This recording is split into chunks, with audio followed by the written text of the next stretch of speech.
An immaculate inning. 9-pitch, 3 strikeout. Rarely happens in baseball. Welcome back, everybody, to the Immaculate Inning Podcast. Drew here with Shane. We're back after our week off. This will be our new format moving forward. We will do one podcast every 2 weeks. I think if something major happens, we could maybe pull together a quick emergency pod if something insane goes down that, we need to report on. But for right now, we're just going to rock with the once every 2 weeks, just because baseball season is pretty slow. So we're back this week. Not a lot's happened. We're going to talk some awards with you guys, and then there's been some manager hirings, and that's really all we've got on the docket for today. It's been a slow 2 weeks since the World Series finished, but that's usually how it goes. It's usually I feel like things don't really start picking up until around like the winter meetings and stuff. So we're ready to go. Shane, I guess let's go ahead. I guess let's just start with the awards. So far, they've been announcing them this week. The Cy Youngs were announced tonight. Rookie and Manager of the Year awards were announced the other day. MVP gets announced tomorrow, but I mean, I think we can kind of speculate on who gets those. It's pretty open and shut with those. So, and Gold Glove was also announced. Yeah, Gold Glove. We'll go over Gold Glove too, I guess, but we're not going to talk super long about that. I feel like they did a decent enough job. Yeah, I looked over, that's one of those awards that you kind of look over pretty quick. But there was a couple of names on there that I not as per se surprised, but shout out, tip your cap to those guys. And before we dive too deeply into it, I do just want to recognize we on the podcast have never formally recognized the Texas Rangers as the World Series champion. So congratulations to the 2023 Texas Rangers bringing the ring to Dallas. Pretty cool. Corey Seager. What would they do if the Texas Rangers didn't win the World Series? I guess they'll never know. Playing on Bregman, kind of a cringy delivery, but it was funny. I liked it. Bregman was cringy with it too, so it even. Yeah, they were having fun. It was good. Congrats to the Rangers. Congrats to Corey Seager. What first or second player in MLB history to win World Series MVP in both the American League and the National League. So he's had himself quite a career. But I think that's correct. I think he's the fourth player in history to win the second World Series MVP, and only the second position player with Reggie Jackson, Mr. October. So Mr. October of our generation, maybe debatably. So yeah, he's been clutch. So I guess we can start. I'll read off the Gold Gloves. I guess I'll just start with the American League catcher, Jonah Heim, Rangers. First base, Nathaniel Lau, Rangers. Second base, Andres Jimenez, Guardians. Third base, Matt Chapman, Blue Jays. Shortstop, Anthony Volpe, Yankees. Left field, Stephen Kwan, Guardians. Center field, Kevin Kiermaier, Blue Jays. Right field, Adolis Garcia with the Rangers. Pitcher, Jose Barrios, Blue Jays. And then the utility, Mauricio Dubon of the Astros. The American League catcher, Gabriel Moreno, D-backs. First base, Christian Walker, D-backs. Second base, Nico Horner, Cubs. Third base, big surprise. Not a big surprise to me, but a big surprise to a lot of people. Ke'Bryan Hayes of the Pirates. No Nolan Arenado. Shortstop, Dansby Swanson, Cubs. Left field, Ian Happ, Cubs. Center field, Brenton Doyle, Rockies. Right field, Fernando Tatis Jr., Padres. Pitcher, Zach Wheeler, Phillies. Utility, Hai-Song Kim of the Padres. I mean, I think the big surprise from those two lists is probably the National League third base with Ke'Bryan Hayes and not Nolan Arenado. But I think if you look at the numbers and you look at the on-field performance, that absolutely is the correct choice. I think even last year, a lot of people, well, not a lot, but there was a handful of people that said Ke'Bryan deserved it over Nolan last year. So definitely something to switch up. But I mean, if you watch him on the field, I mean, he's crazy good. He's got a cannon over there. He makes really good plays. He's just a great defender. So, congrats to Yeah. those guys. Yeah, I have a couple like takeaways. Obviously, they're not big, so things. But I think it's interesting. You see the Diamondbacks and Rangers kind of. I mean, there's a lot of these people on this list. That's like, I mean, it translates. Like you see Moreno and Walker on the Diamondback side, and Heim. Actually, funny enough, they're all on the right side. Every single Diamondback and Ranger, because you got Adolis and Nathaniel Lau as well. So I mean, I just want to say that translates. And then I do want to point out Anthony Volpe, because I think this kind of can help, maybe not justify is the right word, kind of put a good ending on maybe a rough season, especially in a market that's really tough on him. I mean, that Yankee fans were ripping into him this season.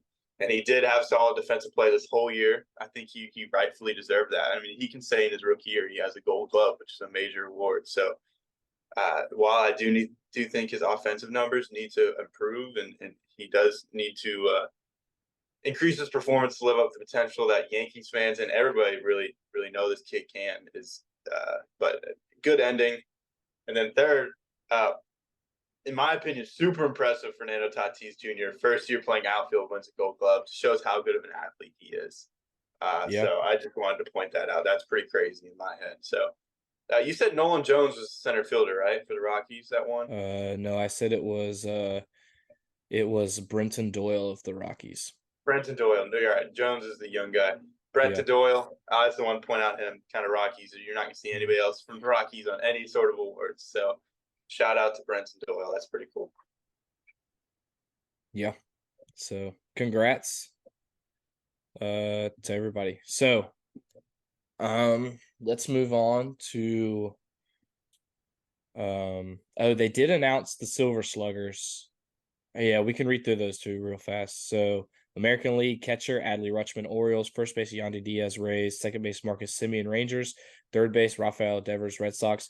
Shortstop Corey Seager, Rangers. Outfield Luis Robert Jr. of the White Sox. Outfield Julio Rodriguez, Mariners. Sorry, I had to go ahead.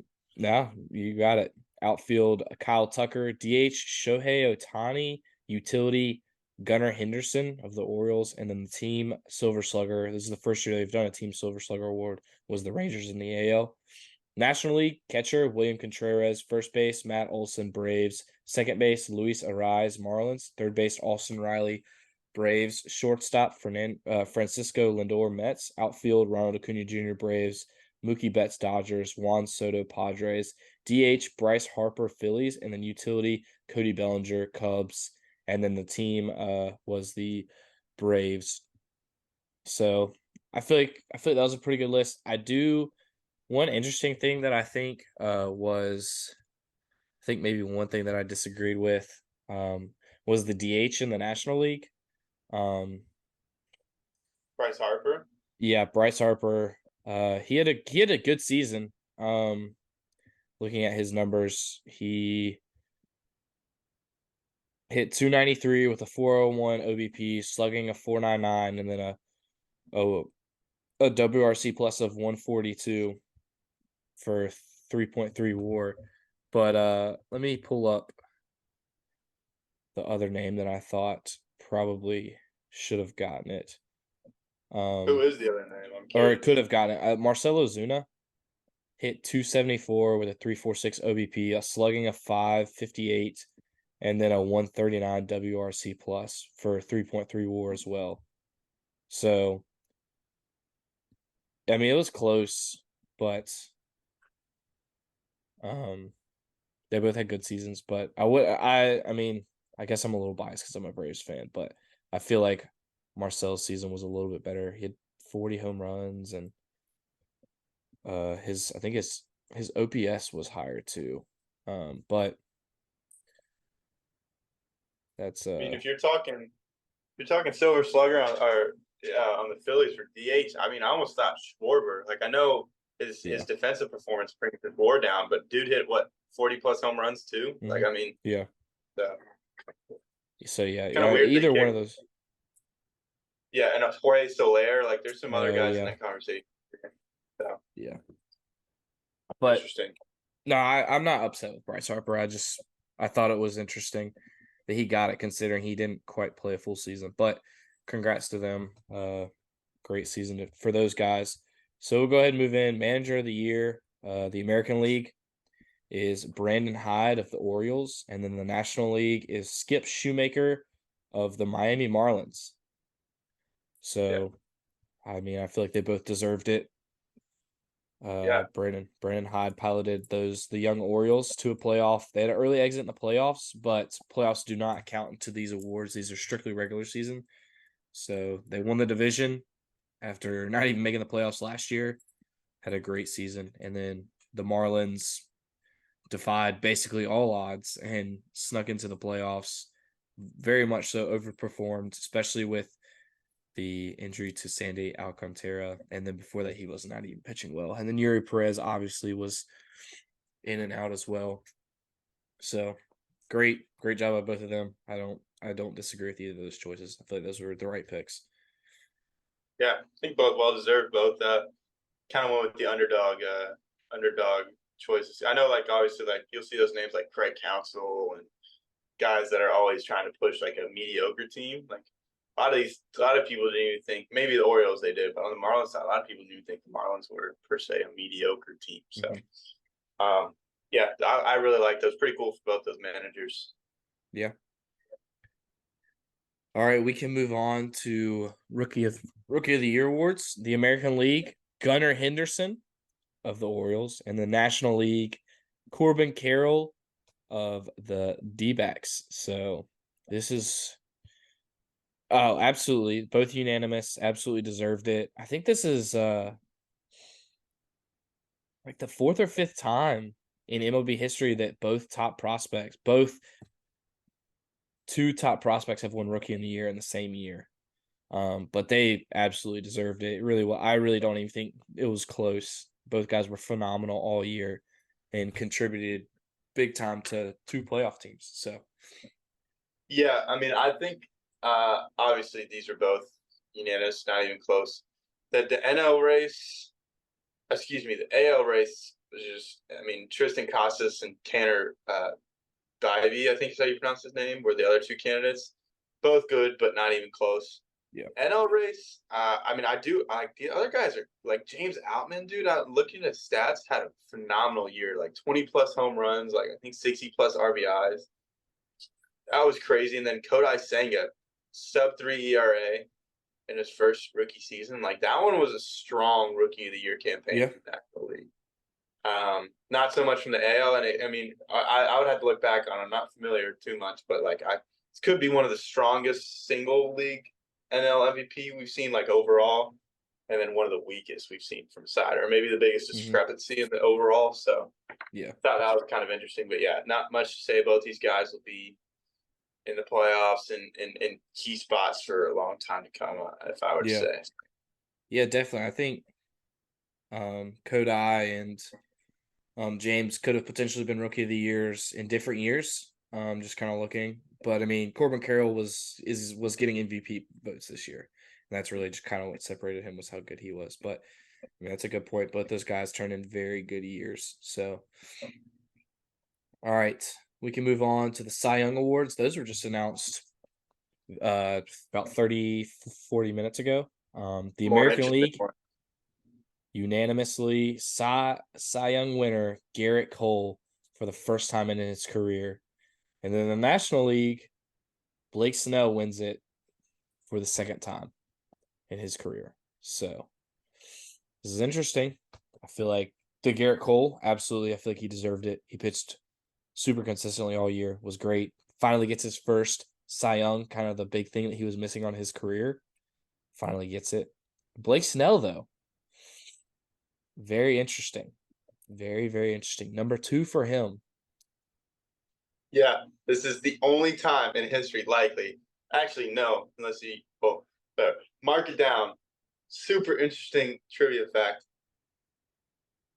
Blake Snell has more Cy Youngs than All-Star appearances. He has 2 Cy Youngs and 1 All-Star appearance, which is nuts to me. He did not make the All-Star team this year. he had a late season push that propelled him to Cy Young. So his only All-Star appearance was in his last Cy Young with the Rays. 2018 or 2019? I think it was 2018 if I remember correctly. But it just blows my mind that that's a stat. I think that he will join a short list of pitchers who have won multiple Cy Youngs and are not in the Hall of Fame. Yeah, I mean, I think there's a possibility of that. I think if he wins another one, if you win 3, you're kind of in. Like, there's no debate. But you're right. Right now, it would be a tough debate. I actually had this debate with somebody recently. It would be a tough one. Garrett Cole, does he have the ring? I can't remember. I don't think he has a ring with the Astros. With the Astros. I don't think he was on the 2017 team.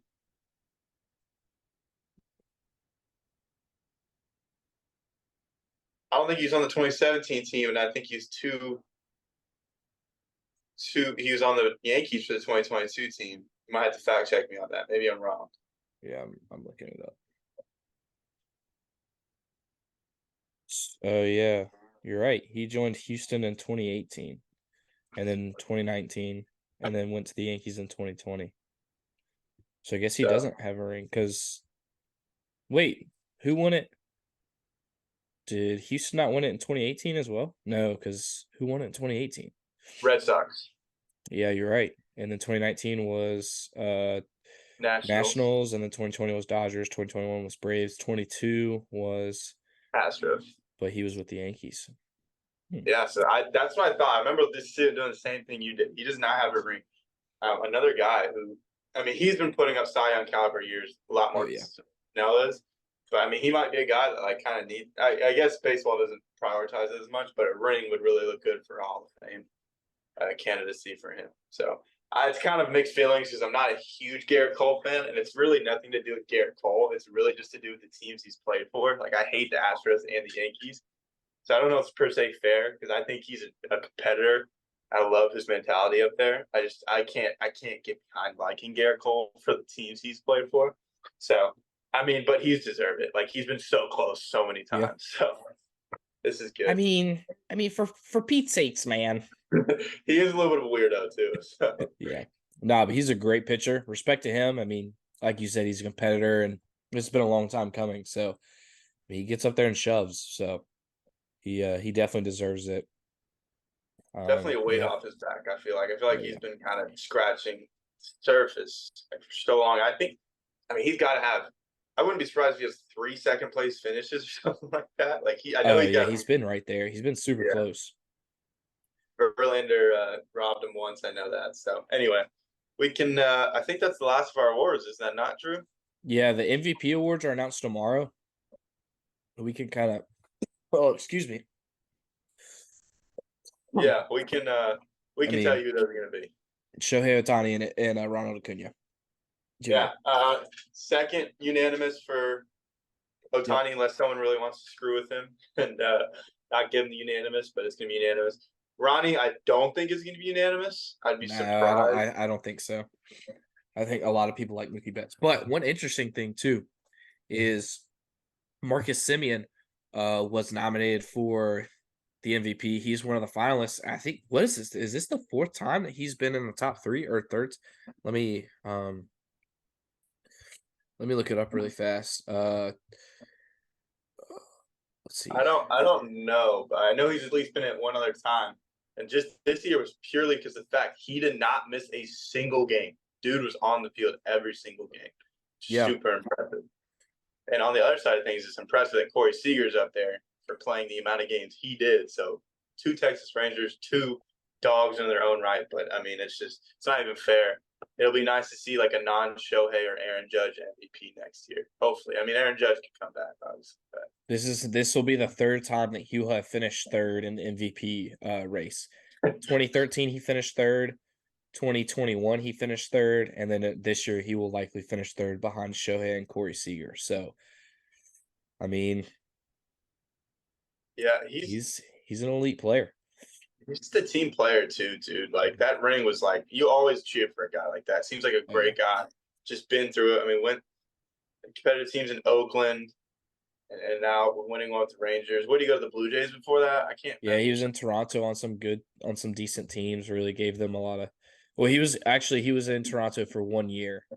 That was his one of the years that he won a Gold Glove that year.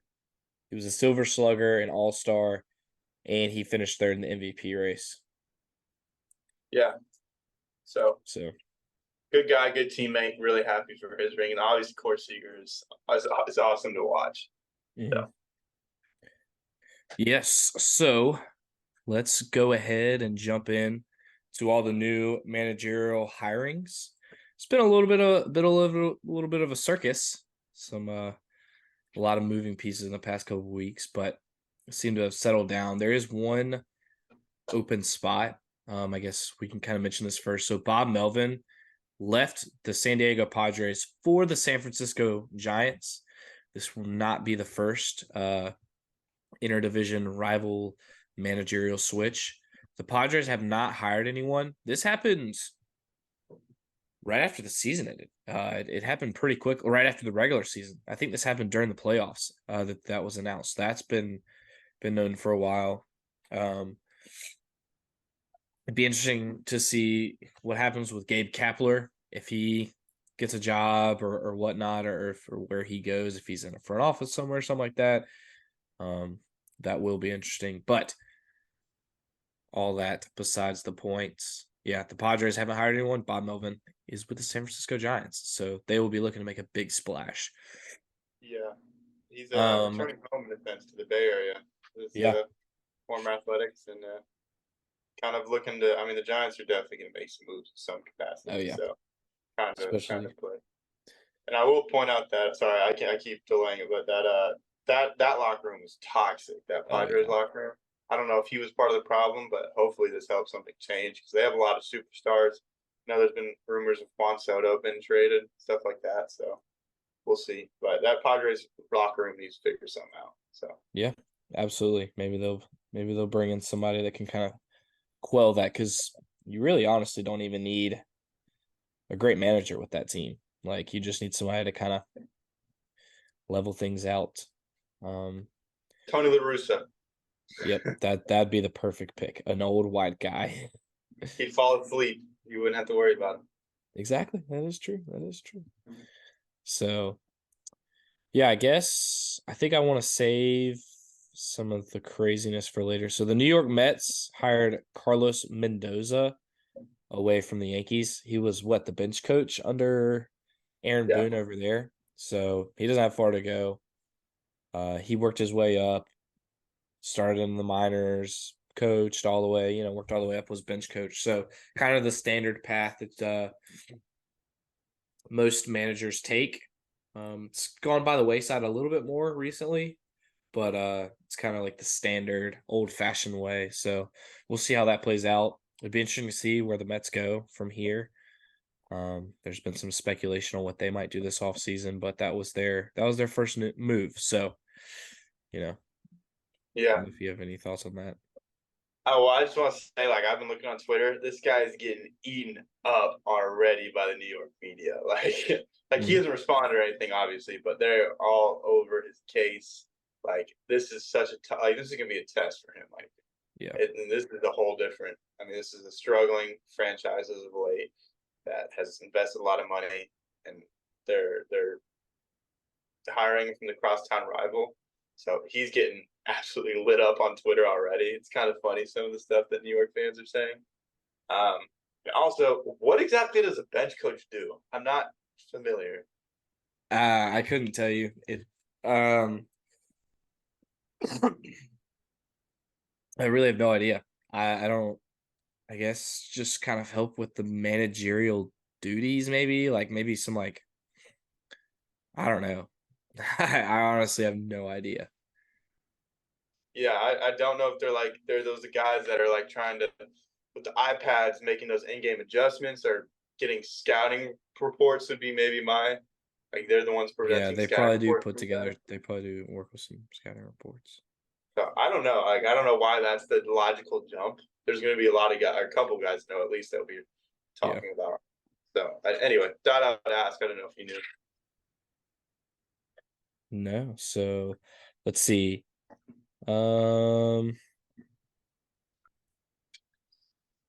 Yeah, so I guess let's jump to the AL real fast. The Cleveland Guardians hired Stephen Vogt as their manager. This is an interesting hire. Young guy, Yeah. not a lot of experience. Made great, not great catcher, but great major league experience. Played for a long time. Was a really good locker room presence. Really great veteran guy. He's kind of been there, done that. Just really a hard worker and a pretty decent dude from what I've heard from a lot of his teammates and stuff that have kind of spoken out. A lot of people were surprised by this. He hasn't really. I mean, he was in Seattle, right, for a year, and was I, like a hitting instructor over there. Actually, I can tell you right now. Let me. yeah. Um, I'll offer a little thoughts. I mean, it's kind of like what do they have to lose? It's like the Guardians yeah, really don't have much to lose. Would it surprise me if they squeak out a division win next year? No, because the Twins are doing nothing, and I've already had a little rage episode about the Twins, but like they're not a contender, not not a real contender. So I mean, I've seen they're trying to bring in a young guy that can establish himself, and the Guardians have a history of keeping on managers. Like I mean, I think they had a one manager that lasted for 3 years. I actually looked it up. Other than that, it's been like 7+ years each manager. So I think they're giving Vogt some room to grow into yeah, this position. And he already said like I'm not trying to be Tito. There's no way to be Tito, who obviously one of the all time greats. It's like I don't dislike this move. I know he's going to get some criticism for like no coaching experience jumping right into a head coach spot. But this is a guy that like when he played, he embodied the right things to me, and kind of a gritty guy, hardworking, and did look like he was a really good leader. So I mean, I don't think this is a bad move. I mean, I think there's going to be some decisions that have to be made about key players, maybe J Ram, Shane Bieber, especially those kind of guys. So he might have to take some of the brunt for those key decisions, depending on how their season goes. But I mean, I think this really gives him some room to grow, and we'll see if he is equipped to be a manager. And this is positioned to allow him to do that. yeah. So yeah, he retired at the end of 2022.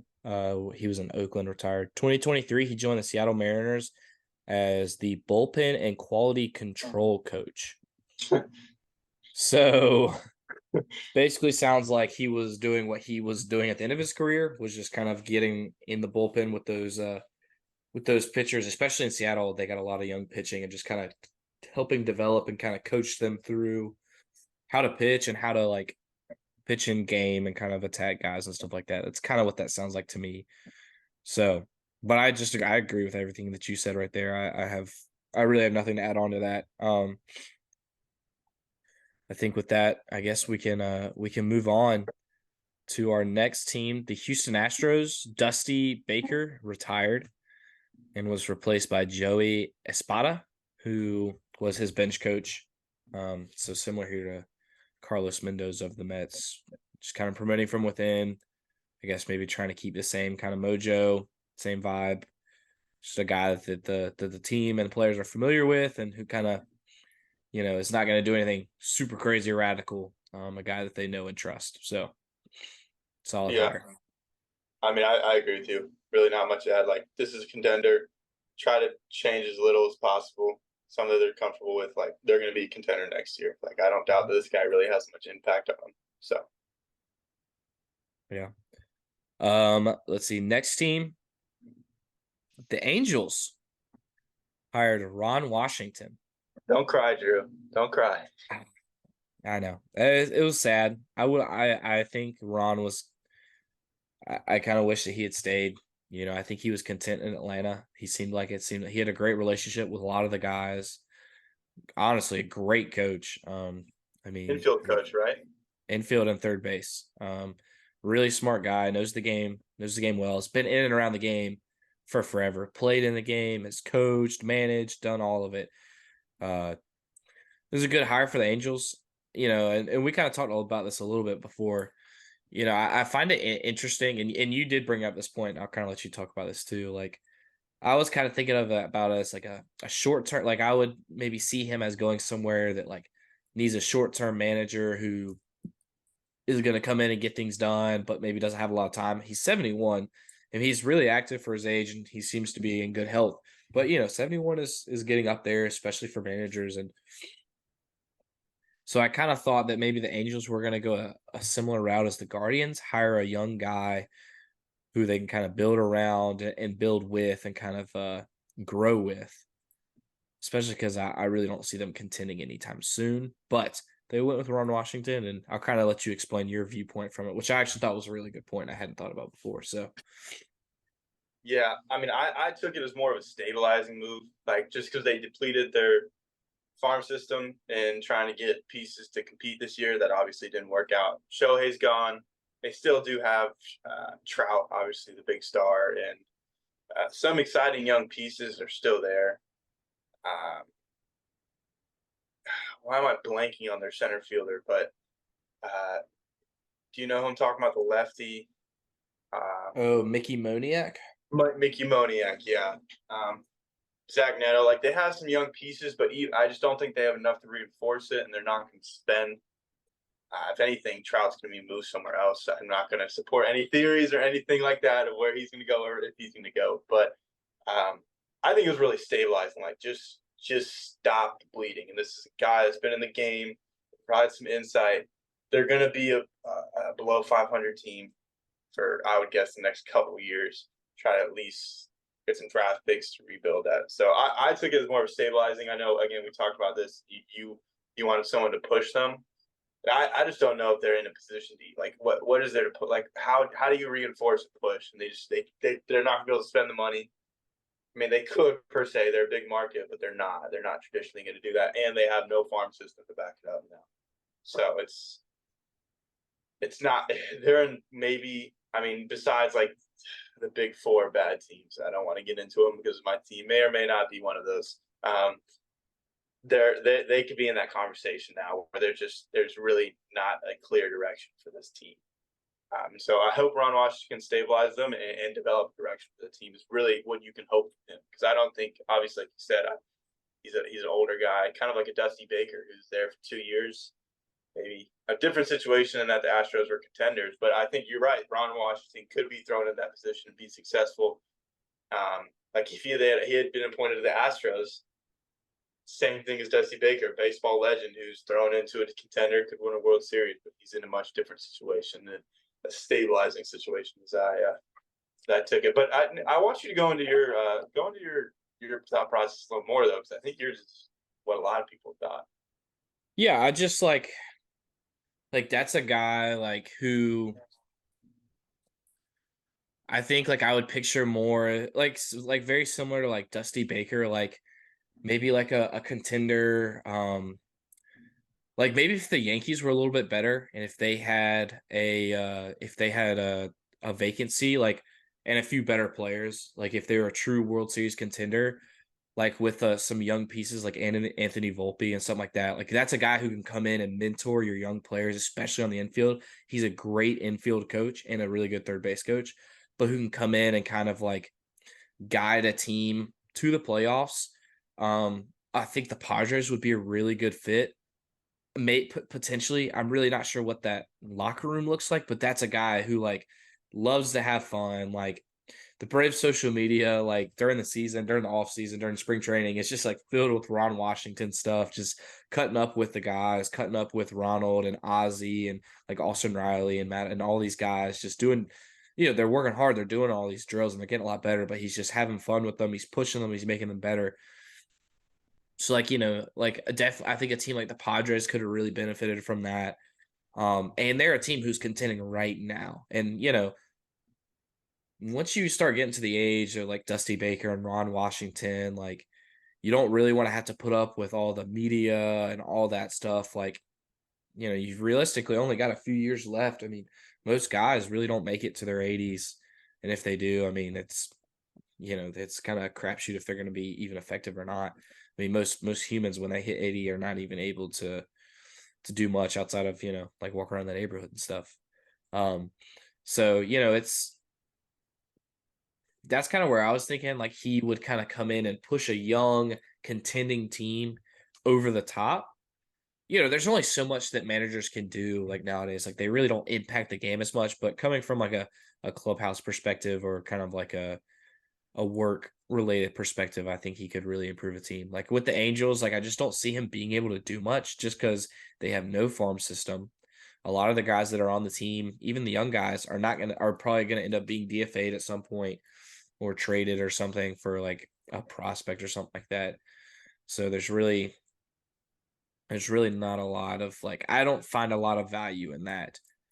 I would have liked them to maybe go like a David Ross, like bring in a little bit younger guy who they can sign to a little bit longer contract, and they'd be like, hey man, we're not good right now. We're not going to contend for several years. We're okay with that. We're turning this over to you. We just want you to do your thing, coach, develop a relationship with these guys, try to win. We understand that. What we're going to do is we're going to slowly start rebuilding. We're going to get some prospects. We're going to prepare for the future. And when we're ready, we expect to compete and we expect you to be ready as well. So that's kind of how I thought about it. But I definitely don't. I mean, I think that's a great hire. Like he's a great coach, and I think he'll do a really good job with what he's given. But I just think I would have went a different way if I was them. But who knows what's going to happen? Maybe they are going to splash free agency and get some guys and all that. So I doubt it. But Yeah.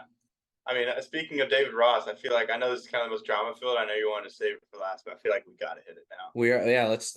I mean, I think this is the last one, so let's just go ahead and get into it now. So, well, yeah, we have the Brewers one as well, but yes, yeah, but they're related. So yeah, that's kind of what I wanted to save these two. So the Brewers allowed at the end of the season. I guess they told Craig Counsell they don't envision being being competitive, and maybe not this next year, but in the next several years, I think they see themselves entering a rebuilding phase. I kind of do too. They're not big spenders, and they've got some big name guys on expiring contracts. Allowed him to look around and interview for some jobs. Told him if he didn't find anything, he would be welcome back. A lot of people linked him to the Mets, maybe a few other jobs. All of a sudden, the Cubs sweep in, make him the highest paid manager in baseball, $8 million a year, which I found really interesting. That the Cubs made this move and hired him. With a standing manager. Like they did not fire David they did Ross not fire David Ross. They dismissed him after it was announced they were hiring Craig Counsell. I haven't heard anything from David Ross. I don't know if he actually has announced anything, but I haven't heard of him saying anything. I mean, this was a guy that they brought in, a legend in Chicago, part of that World Series team in 2016, revered by the fans, was viewed as a great hire. Came in. I thought he did a decent enough job. He wasn't really given competitive teams until this year. And, but they decided they want to go to Craig Counsell. Funny enough, this is not the first time the Cubs have done this recently. When they hired, what was his name? Joe Madden. Yeah, Joe Madden. They actually dismissed they announced that they were hiring him before they fired their coach. Then, so interesting circumstances. Yeah, and so in light of that, the Brewers then promoted their bench coach. Let's see, what's his name? Pat Murphy, to be the head coach. Same thing with him. Been the bench coach for several years. Had coached a while. Actually, coached Craig Counsell's college team when Craig was in college. So that was an interesting fact. But yeah, I kind of want to talk about Craig Counsell and the Chicago Cubs move. What do you kind of think about it, I guess, before I kind of give my 2 cents? My initial reaction was just kind of feel bad for David Ross. Like all the circumstances you outlined, like hero, this town for this team. I mean, I don't per se think he did a bad job. I mean, he's been there. I think this was his third or fourth year. I can't remember. Yeah. In the first couple of years, he wasn't competing, wasn't really expected to compete. When they gave up all those big names like Bryant and Rizzo and Chapman, all those guys kind of left. But then this past year, I mean, a lot of people I think were citing the absolutely. I mean, I will safely say that they had a breakdown for the year. I mean, they were pretty securely in a playoff spot and broke down. So maybe that was the reason. Maybe they just. I mean, Craig Counsell is one of the best managers in the game. I don't think there's any debating that. So maybe they just saw the opportunity to upgrade and just couldn't pass on it. So the Brewers, I think, are going to be mediocre. I actually think really early prediction. I mean, this is before free agency. I think the Cubs have the best chance to win the division, even above the Reds. I think the Reds are close, but just not quite there yet. But this is a team that will spend a lot. I will say that this offseason, especially with the money they freed up for the Stroman's option being declined. They have a solidified ace and a young ace on their rookie contract that can add to their depth. They got debatably the best middle infield in the National League. Defensively, definitely. Yeah, I mean, you got that, and I mean, even it's definitely best defensively. If you add a piece like Matt Chapman or something, like you could have a disgusting infield. So Yeah. I think I mean, Craig Counsell for coming. What all he said really, I saw on the news is that I think they're really close to contending. And I mean, obviously, with the roster you see now, no, but a couple of big pieces. I don't think it's that crazy to say that they're contending. I mean, with the powerhouses like the Braves and the Dodgers, it's kind of tough. But stuff can happen. Like the Diamondbacks, I think the Cubs were just as good as the Diamondbacks this year. So it's like I think they're closer. So I do feel really bad for David Ross. So we'll see what position he ends up in. I doubt he's going to get that Padres manager job. So he'll probably end up in some front. I thought even if they made that move, and maybe they still will, I don't know what the capability of them doing this is. He would end up in another front office job for the Cubs just because of how loved he is. But I don't know when animosity comes in with that. It makes it kind of weird. So that's my thoughts. Yeah, no, I definitely agree with you. I think I'm a little more skeptical of this move than maybe most people. Like, I just don't understand. Like, there's not the manager doesn't impact the game as much as he used to. Like, there's just not a whole lot that they can do. And I think Craig will do well, like, with the Cubs young pitching staff. Like, they've got a lot of guys in the farm system who are young, and then obviously like Justin Steele.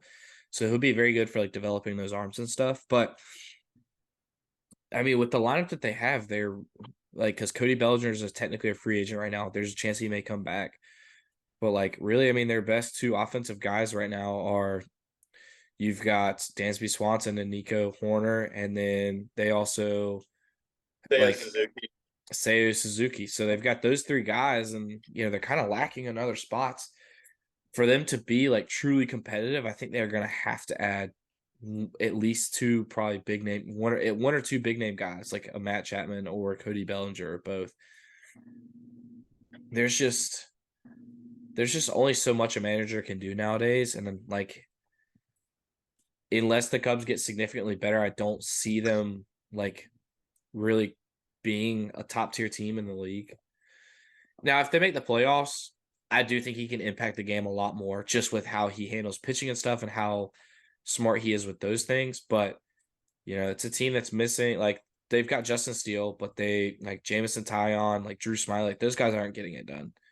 They're not going to in the playoffs. You've got a shallow bullpen with some young guys who have showed some promise but are not great. That's where I think he will help out. He'll kind of help smooth that over.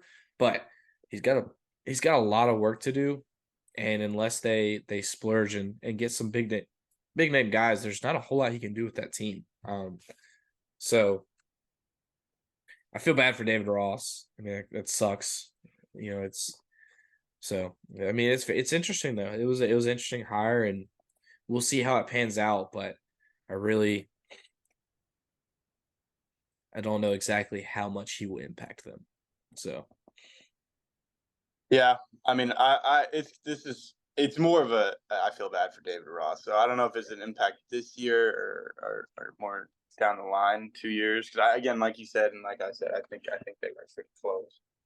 So, yeah, kind of the manager shuffle. And I did want to comment on this manager shuffle. I think they're I'm not a huge fan of them turning it into like a manager free agency with like a bunch of press and a lot of swapping. Mm-hmm. I was not a huge fan, and this is the first time I've really seen it. And I don't know if they're trying to do this intentionally, but it came across to me as almost like a pre-free agency free agency. It's like you're trying to like sell these managers, and like there's a bunch of swapping, and now the drama with David Ross even added to it. And that could have just been the aspect that made it seem like it's me. But did it come across to you like that? Like it's like a dramatized event? It was interesting. I thought it was played up a lot more. And I think the sheer like amount of openings like kind of led to that. Like I think a lot of teams wanted to figure out who their manager was going to be for next year before they decided what they were going to do in free agency. Because I mean that that is important. Like kind of knowing that piece for like off the field stuff and just kind of in general, like kind of getting an idea who they have at the helm and kind of how he wants to manage the team and how that aligns with the owner's vision and stuff like that. So, but yeah, I did feel like it was a little played up this year, especially with the David Ross stuff. But it did feel kind of like a pre free agency type thing. And I mean, I don't think it's all that. Like a manager, like I think the Craig Counsell, David Ross stuff kind of maybe that definitely constituted some whoa, like because it's a big deal. Like Craig Counsell became the highest paid manager, and then David Ross was without a job very suddenly. So, but yeah, it was interesting how it happened this year. Yeah. Yeah, it was definitely interesting. I just seemed like that to me. Like I was seeing headlines like a lot, and you're right. I mean, the amount of openings definitely contributes to it. So, that's all I got on that. Yeah. I mean that's all I have too. I think with that, we're finished up. Hey! I got a trivia question for you, Buster. Oh, Don't go yes, anywhere. let's go. Trivia question. Never mind. We got a trivia question. Shane surprised me. He didn't tell me we had a trivia question. So I think I actually asked you last time, but I'm gonna ask you again because I actually think I have a good one. I think this might be pretty easy for you, but the trivia question is: what year was the last Braves World Series before 2021, and who was the manager on it the was theme? Bobby Cox in '98, Was it 98? right? It was Bobby Cox in '98, correct? Bobby Cox is correct. If I the way I looked it up, let me fact check it. Um, let me see. 98 is not the correct year. I believe they made it and lost, but they beat the Cleveland Guardians in this year. Bobby Cox, though, staying on the manager theme. That's a Was it good answer. '96? It was '96. Very close. Wait, what year was the strike year? Was that '96 or was it '94? I can't remember, but at this point, it was 95. It was sandwiched in Oh the yeah, middle. that was my next guess. I mean, they made it to the World Series like every year in the '90s. Yeah, the 90s. I was also not alive, so it's a little Yeah, I hard for know. me to That's why remember. I was making it tough on you. Dang. Bobby Oh. Cox. Oh, because 98 we lost to the Yankees because it went 98, 99, and then 2000 were the years that the Yankees won because they're the last repeat. I should have known that. Oh, yeah, because we blew it. We should have beat them in 98. Oh, my That dad was had Deion tickets to game Sanders 7, year. and they sold in game 6, 98. That was when Coach Prime was a Brave, I believe. That was Yeah. the World Series. That was the year he played in the World Series and the Super Bowl, if I'm Yep. not mistaken. So Yeah. pretty cool.